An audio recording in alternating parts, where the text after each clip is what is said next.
I'm Rebord, and this is TRM Talks. I am Global Head of Policy at TRM Labs. At TRM, we provide blockchain intelligence software to support law enforcement investigations and to help financial institutions and cryptocurrency businesses mitigate financial crime risk within the emerging digital asset economy. Prior to joining TRM, I spent 15 years in the U.S. federal government, first as a prosecutor at the Department of Justice, and then as a Treasury Department official, where I worked to safeguard the financial system against terrorist financiers, weapons of mass destruction proliferators, drug kingpins, and other rogue actors. On TRM Talks, I sit down with business leaders, policymakers, investigators, and friends from across the crypto ecosystem who are working to build a safer financial system. Today, we'll be talking to Rachel Anderika, Head of Global Operations for Anchorage Digital. But first, inside the lab. Recently, the United States Department of Justice announced terrorism, murder conspiracy, and sanctions evasion charges against 6 senior leaders of Hamas, a designated terrorist organization. The charges relate to the defendants' central roles in planning, supporting, and perpetrating the terrorist atrocities that Hamas committed in Israel on October 7, 2023, involving the murders and kidnappings of innocent civilians, including American citizens. In addition, prosecutors set forth the way Hamas has experimented with the use of cryptocurrencies. So what does the 38-page complaint say about Hamas's use of crypto? First, since 2019, Hamas, particularly its military wing, the Al-Qassam brigades, has actively solicited cryptocurrency donations through social media and other platforms, advertising the anonymity of digital currencies like Bitcoin. They explicitly encourage supporters to contribute, claiming that these funds would fuel Hamas's violent campaigns against Israel and the U.S. Even after the U.S. and Israeli government actions in 2020, where hundreds of cryptocurrency accounts linked to Hamas were seized, the organization persisted in fundraising efforts. Hamas used religious appeals, circulating videos of clerics encouraging financial support through crypto donations for jihad, underscoring the religious and ideological motivations behind these contributions. In addition, the complaint states that by 2021, Israeli authorities had seized crypto wallets tied to Hamas fundraising campaigns containing more than 7.7 million in cryptocurrencies, including Bitcoin, Tether, Ether, and Dogecoin. These wallets were linked to a Gaza-based exchange, Bcash. Bcash was later sanctioned by Treasury's Office of Foreign Asset Control.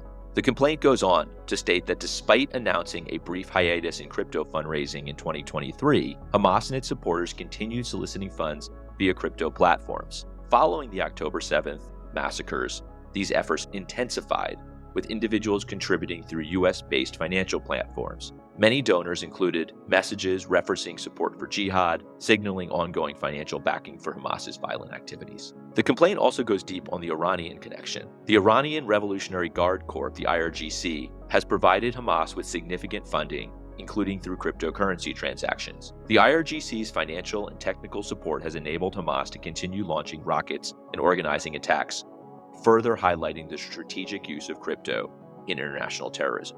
Most importantly, the complaint articulates that the brutal attacks were not isolated incidents against Israel, but part of a broader international strategy. Hamas's relationship with Iran, the involvement of Hezbollah, and financial networks across the Middle East highlight the global nature of the threat. The complaint is consistent with TRM's analysis of Hamas's engagement with cryptocurrencies. Crypto still remains a tiny piece of a much larger fundraising puzzle in which all roads continue to lead to Iran, which, according to the U.S. State Department, provides Hamas about $100 million or at least $100 million a year. Hamas has portfolios of investments. They engage in taxation and other types of fundraising efforts. So crypto remains a very, very small piece, but TRM continues to watch Hamas and other terrorist organizations to ensure that we have visibility on the way they're transacting in crypto.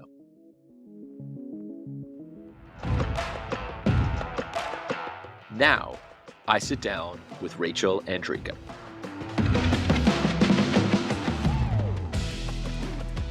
Rachel, thank you so much for joining. We have been talking about this forever, and I'm so glad we're finally able to make it happen. Yes. I think that when we originally had this idea, we were at drinks after that Philly Fed conference, the Philly Fed FinTech conference. Say that 3 times fast. And you said, Rachel, would you like to come and talk about the bank and the journey of the bank? And I said, yeah, like do it 2, 3 hours. I think that would probably be sufficient. But yeah, I could fill up volume talking about my experience here. I remember the conversation distinctly. It was a super fun night, but I guess kind of kicking things off, you really have been in this space a while in a lot of different roles. How do you think of like yourself in the sort of overall digital asset ecosystem?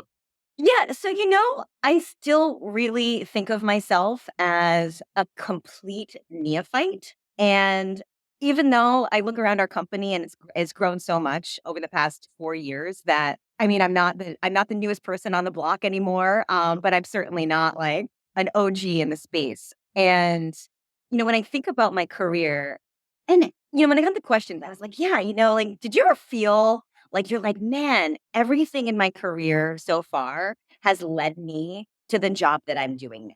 So, like, I started my career as a bank examiner, a baby bank examiner, working out of Wilkes-Barre, Pennsylvania, like going to tiny little towns and like learning about community banking.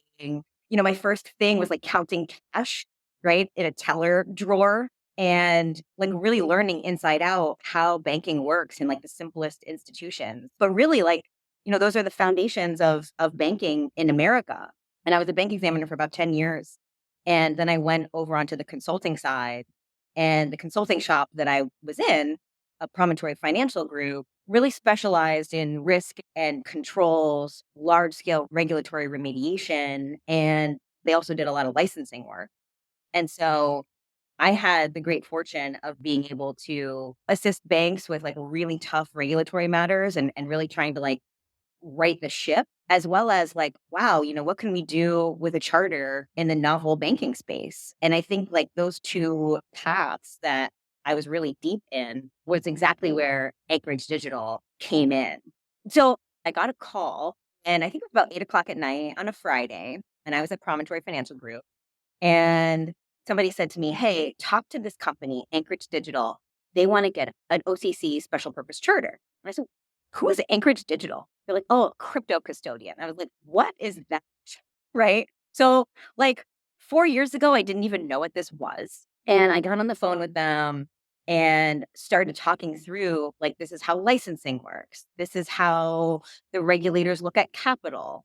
This is how, the regulators think about information security. This is what you can be prepared for. And it really was just an advisory discussion.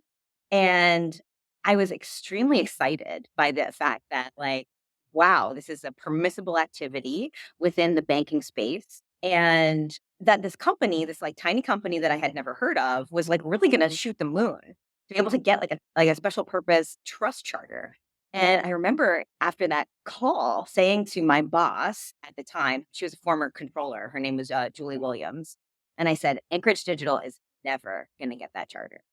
And she said, well, we should probably help them. And we just went through the application process. And it was really a moment where you could kind of feel you're being a part of something that's new, part of the way a charter is used in a different way. And it was really special. And I remember the moment that like the charter was actually approved in January of 2021.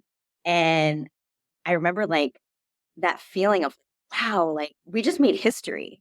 And there's really something about that in this space where we're still in an era where you can be the first somewhere and you can start to figure out how rules and regulations apply here. And you can start to think about where there is the absence of regulatory clarity, where you can create clarity just through an understanding of how things are done in the traditional finance space. This is, I think, really, really important and really interesting. And that is, look, I think to your point, Anchorage is the first federally chartered digital asset bank in the US. What exactly does that mean? And like, why is it so important? And then like, ultimately, what do you think it means for the broader ecosystem? It's a great question. And I want to go back a little bit. So in July 2020, there was an OCC bulletin that went out. It was an interpretive letter number 1170. And it was really quite a brilliant piece. And everybody who's listening to this, if you're still listening, you're the type of person who's going to go and Google it. It's out there, very easy. Interpretive letter 1170. And it talks about the ability of banks to custody crypto assets. And what it essentially says is that this is not newly a permissible activity. Not like, oh, now you can do it. No. What it says is that the custody of crypto assets is the technological equivalent of an existing banking activity. And therefore, all of banking law then applies in the same way that it does to the custody of fiat assets. And so then you have an immense amount of regulatory clarity because you're like, okay, I know how this applies. It's hard, but I know how it applies. And so that's where I think we have the clarity that the industry was craving. And honestly, I wish there were more. There were more applicants. And I wish that we had a situation where there were a whole host of nationally chartered, federally chartered crypto custodians, because I think that that's where innovation has to happen. I think that this needs to come into the regulatory perimeter. And that is the position of Anchorage Digital as well. In the days where I could do whatever I wanted at TRM, like 3.5 years ago, we were like 8 people. We didn't have marketing. I think the second thing I ever wrote for our blog was it was a Hamilton, the musical themed blog post about those series of interpretive letters, which was just a wild moment, I thought. And I don't know that we've ever had any guidance like that since from the OCC. But I recall it. And then I recall, obviously, Anchorage and a few other banks kind of in the mix in those conversations. And it was really a transformative moment. One thing I kind of wanted to dig into a little bit is you mentioned the BSA. Obviously, there's been a theme already throughout this conversation around compliance. I think maybe one of the reasons I think you're an extraordinary part of this space is you bring this sort of like regulatory and compliance background to really an operations role today, right? So it's like the way you look at this space is clearly through that lens. How has that been important? Yeah, well, it was a kind of an interesting journey because when I joined as the chief risk officer of the bank. And so whenever you come into a new place, and my first 2 hires as chief risk officer were 2 people who really understood data and analytics, could code, and who understood compliance, right? Because that's the biggest risk that we have to our institution today. The bank is a custodian, and building of the data infrastructure around our compliance, building the compliance-based model has an absolute operational impact, right? It's woven through everything that we do. It is really extraordinary. I know a lot of regulators listen to this show. There's this narrative that like, hey, crypto businesses, crypto firms, there's like compliance is a secondary thing. It's an afterthought. And very here, like there is a foundational infrastructure for the bank is compliance today. Obviously, like I have inside baseball on that because we work very closely with your compliance team or some of the greatest professionals in the world dealing with these issues. But what's really extraordinary, you also talk about management buy-in. It's like you're the ultimate example of management buy-in, right? It's like this is your background. You're counting cash 15 years ago at local banks. I think it's just a real differentiator. Yeah, absolutely. And we think about compliance the same way that we think about any product, right? We think about it, number one, as a value add, and number two, as something that needs to be resourced according to just like anything would be. You know, we recently went through a complete revamp of our application because I mean, if you think about data in an organization like ours, the vast amount of the data is compliance related data. So we want to make sure that we have very, very clean data. And so how do you do that? You make sure that you have the best information collection possible. And that information collection, so many people worked on this. It's absolutely amazing. And it's like, okay, what is the information that we need to get from our clients? What is the way that we need to get that information to really know and understand the behavior of those clients to create a client profile that feeds into our compliance models, that feeds into our behavioral monitoring? How do we make sure that that flows through, that our customer risk rating model is appropriately dynamic? We ended up having compliance, product, engineering, operations all working together on the experience of collecting the information from an application so that it flows cleanly through our systems so that we make compliance easier. I mean, I'm grateful that when we got our charter, we were a tenth the size of what we are now from an AUC perspective, assets under custody. We had way fewer people. I think that there were like less than 200 people here at Anchorage Digital. We were like a baby company and we really got to grow up as a national bank. Yeah. So what has the journey been since this? Obviously, we get the impact on the industry. I think we get the impact on Anchorage. What have you been building in the wake of the charter? Yeah. So When we got our charter, the powers that we have are very simple. And I think that everybody should read our approval letter because it's public. Yeah. But we can do four things. We can custody assets. We can stake those assets or allow staking through our platform. We can allow for governance activities to be performed through our platform, and we can settle trades. And so essentially, we haven't expanded the activities of the bank since then. And what we've done is we've been able to build on those activities. So the things that we've been able to offer, custody activity. So now we are marketing and we built a product around registered investment advisors where we are able to then offer separately managed accounts. So that's like one of the first of its kind to be able to like service the market. I mean, another thing that we rolled out, we saw in the wake of the FTX crisis, we saw the need in the marketplace to have more infrastructure built around safe settlements. And so what we're building now is the Atlas network. So really what we're trying to do is have the bank really offer the core services that we imagined in the original charter, which is, pretty narrow, and to think about how those can be applied as infrastructure, as regulated infrastructure within the industry at large. You mentioned FTX, which was really a watershed, I think, for the industry. It's almost like pre-FTX and post-FTX world. When I first got to TRM, every financial institution in the world was looking to engage with digital assets. We were talking to some of the largest banks about compliance. And then FTX happened, and and the federal regulators came out with a letter, guidance, whatever you call that, sort of telling, warning banks on crypto assets. But really, in this sort of post FTX world we live in, we've actually seen financial institutions really leaning back in, which to me has actually been one of the best and biggest developments in the space over the last year or so, whether it's the ETFs or whether it's financial institutions starting to offer assets to customers. What is your take on, I guess, that? And then what will it ultimately take for institutional investment in the space at scale? Yeah. Now, in the wake of FTX, there's obviously a lot of flight and flight to quality. And actually, in the wake of FTX, we ended up seeing a lot of inbounds. What we are seeing is institutions really leaning into infrastructure, right? And that's really what it is that we want to provide. So, like, what do you need to participate in the space? In the US, regulated custody is something that by law, if you are an RIA, you require, but you also just really want to have a secure place to hold your crypto. You're also going to need a place to trade that crypto. You're going to need to settle that crypto safely. So I think that what we're ending up seeing is as everybody's been able to build infrastructure around some of these things that we figured out largely in the fiat space, in the digital asset space, these were things that all happened. They all grew up in silos. And I think that what we're seeing is companies being able to bring this infrastructure more together to be able to have a more cohesive offering. What do we need in the US for this ecosystem to grow from a regulatory perspective? Yeah, I mean, on the prudential side, I think there's an immense amount of clarity coming from an OCC charter like the one that we have. The DFS has its own chartering capability.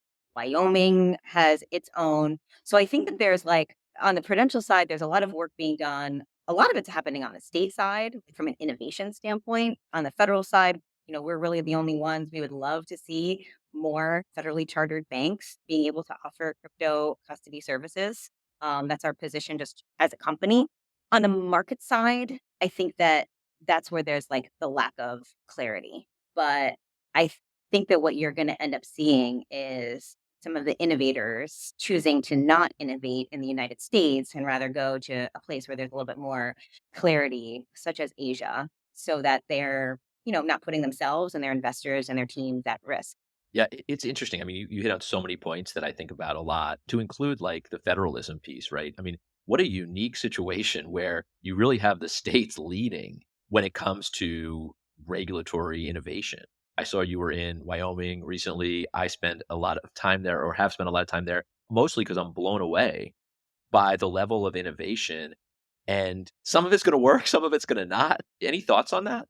Well, did you know that I was actually part of the team that on the promontory side, again, that helped to write the supervisory framework? I did not, but please tell me about that. Yeah. Well, I'm not sure how much I can say, But we were hired by Albert Faulkner at the time Yeah. when they were like, "Hey, we want to have a framework." TRM Talks alum and good friend. And like what foresight, but between Albert and Senator Lummis and Chris Land, to really lay out a framework and say, okay, this is how this is going to work in the state of Wyoming, right? Like we want to have an immense amount of regulatory clarity. We want to attract the innovators. We want to attract business, and we want to have something that can like really like translate into something that's going to work like more broadly from an infrastructure standpoint. And we all kind of know what happened there with like Custodia.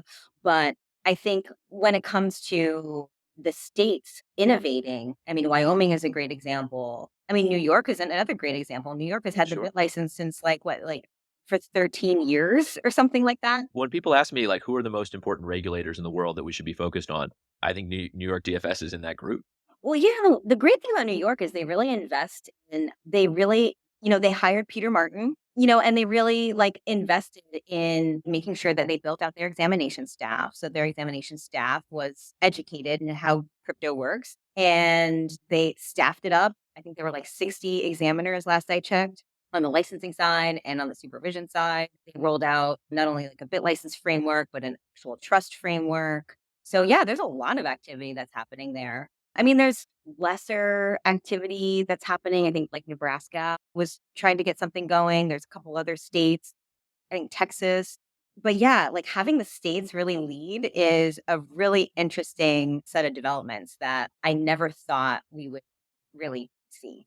Yeah, I think for me, all roads lead to, Lin-Manuel Miranda and Hamilton. And it is this story of, we're in this modern age where it's still the states that are leading when it comes to, well, do we have a federal bank or do we have the states' rights piece? And it's interesting to see that play out in the digital space like this. Well, yeah, what did Albert Faulkner always says? They're the laboratories of democracy and the incubators of innovation. He like quotes Brandeis. Yeah, I mean, I think that's absolutely spot on.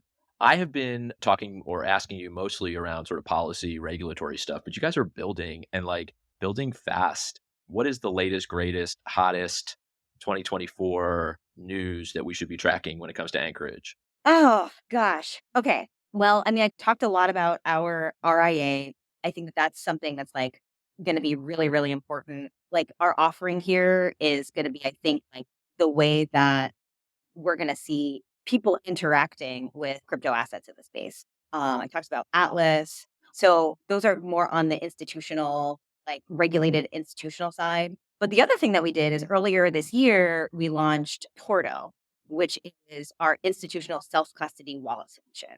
So essentially, what this does is it puts our institutional grade security into your portable wallet. So this was not like the after dinner wine Porto. This is portable. Okay, I wasn't sure what the reference was there. The reference is both. Okay, Yeah, and good, it good, is good, an good. homage. Yes, Portuguese wine country. Yes, nice. Yeah. And that's been really, really important for us because there are some things that we're going to support at a bank level, right? I mean, it's hard to support something at a bank level, right? Because then you have to, first of all, you're paying a certain fee structure. We have certain monitoring obligations around behavior. We have to build the support for it. We have to statement accurately, all of the activity that happens on that account. So it's really like a different level. And so in the market, we realized that we needed a self custody solution with the same degree of security that we have at the bank. It's really exciting and really feels like the next iteration of custody from an institutional perspective for digital assets, which obviously you guys are, constantly innovating. We were both at a really fun dinner at Consensus a couple months ago. And like, at least from that day on, I've been hell bent on getting you out for a run. How are we going to make this happen? I think we should have an unofficial TRM running club event here in New York. We should have Oh, an absolutely. TRM. So this is a next time you're in New York thing. We'll go for a run. Yes. And it Okay. would be slow and painful. Slow and painful is fine. That is the story of my life.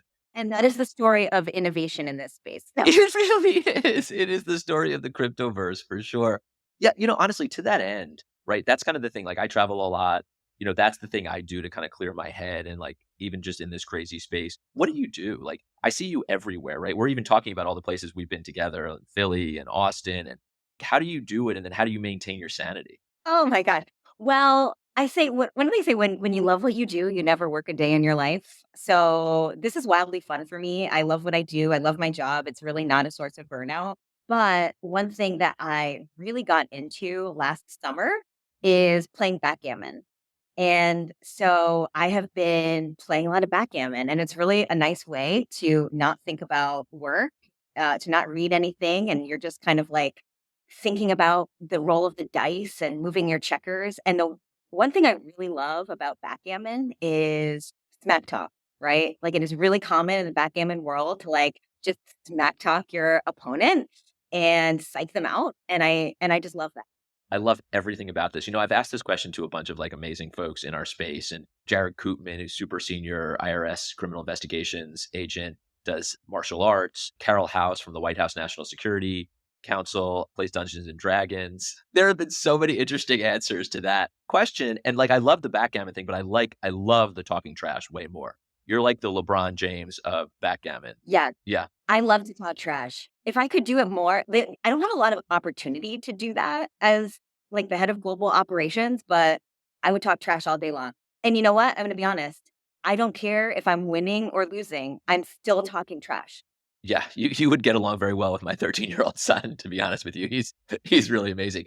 In all seriousness, this was so much fun as expected, and really, really appreciate you taking the time. So thank you so much for joining TRM Talks. And like, I can't wait to, I don't know, talk trash again with you. Yeah, let's talk trash. All right, let's do it.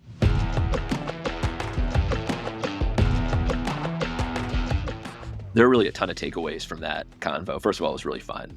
I think one of the things that I am really just so lucky, and Rachel talked about, like, when you love your job, it's not a job. I feel like when I get to talk to really extraordinary people who are also friends that I've gotten to know well in the space, it's really fun and extraordinary. But my biggest takeaway for Rachel, and I felt this for a long time, is like, she was a bank examiner. As she described, she's counting cash. She understands the ins and outs of banking, what it takes to get a federal charter, the compliance piece to this. She's citing parts of the BSA and the requirements that are pretty much across the board, whether you're a crypto business, a financial institution, or anything else. So really, I think what we've seen at Anchorage over the last, several years, and they were one of TRM's, early clients, is a compliance first attitude.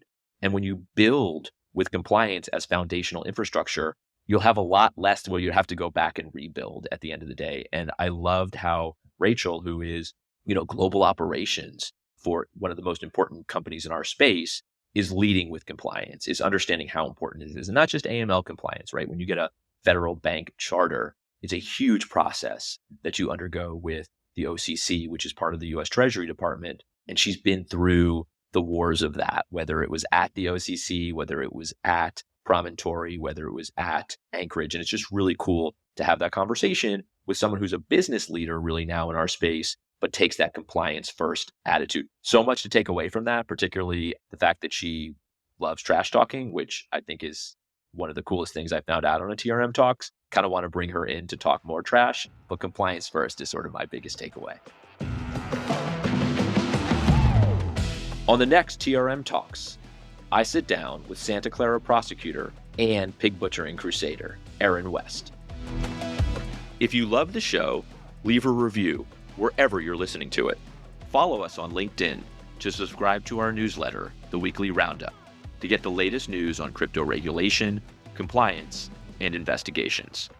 TRM Talks is brought to you by TRM Labs, the leading provider of blockchain intelligence and anti-money laundering software.